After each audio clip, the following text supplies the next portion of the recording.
I'd like to review editing in Photoshop, and there are a couple of ways to approach editing images.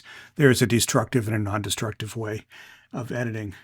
So let's assume, here's a picture of my wife and I. We're at a tour of Glass Museum. I want to remove this tag on my shirt here. The easiest way that I would do it is to take the clone tool, zoom in on the image, and go down to here and take the option tool here, select part of the image, and you can just remove that portion right there, and that was taken care of. The problem with that is destructive editing. And if I wanted to go back, I would have to hit, the back, undo my editing process.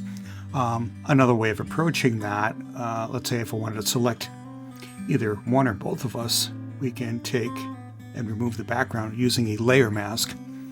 And the easiest way, especially with the updated version of Photoshop, is to take this tool right up here. It's called the Object Selection tool. So if we select that, it lets you select portions, either the entire, just pieces of an object, just my shirt here, or the entire, come on, there we go, the entire person.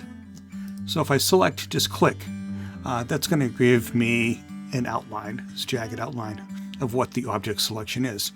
But if you notice what's going on here, it didn't include this little piece down here, and it actually included part of the sign in the back there. Now, I can go up here and say, click the Select Mask tool, and that gives me some options that pop up, and I can refine what it did automatically. And this is important, especially if you want to make sure that the selection is everything is included in the selection and nothing is left out. So, here's the piece over here, and notice that it actually clipped some of my hair as well. So that's kind of a transparent haircut. So what I want to do is I want to correct this. Now I have the mask tool here, the color selection. You can do different options up here. You can do onion skinning and show it that way. I really find it easier just to have a color. It just gives me a nice color to see exactly what's selected. And then there are other options here too. And this is another option that you could use. But this gives me what the image looks like. It gives me a colored background, and I see exactly what is selected and what isn't selected and what has to be fixed.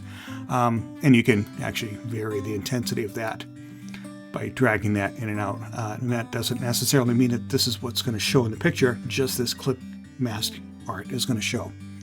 So let's start editing here. Notice these tools on the left-hand side, we have paint brushes. This middle tool, this third tool down here is the one that I like to use. That's a brush tool, and it lets you select the mask and kind of fix what it gave you. So I just added that to the selection. If I zoom in, I can add my hair back in here. So that's no longer transparent. And I'm just clicking and dragging along here. And if you zoom out a little bit, notice that this piece over here, no, I want to not include that image. So I'm going to click this little minus sign over here, and I can zoom in again. And I can take that away from the mask, so that is going to be, that background part is going to be masked. So that's one way of correcting the automatic mask part. When you're done, you just say OK, and zoom out here. I can copy that. I can add another layer, pop that on here, get rid of the original layer here, and there's the selection. Everything is selected. And let's go back here, click that selection tool. Everything is selected. We have no extra parts or missing parts of the image. And that's a non-destructive way of editing. So if I wanted to go back to the original, there it is. I can just delete this layer, save it, or whatever. So there's two ways of editing images, non-destructive and destructive editing. And if you want to mask a certain part of the image.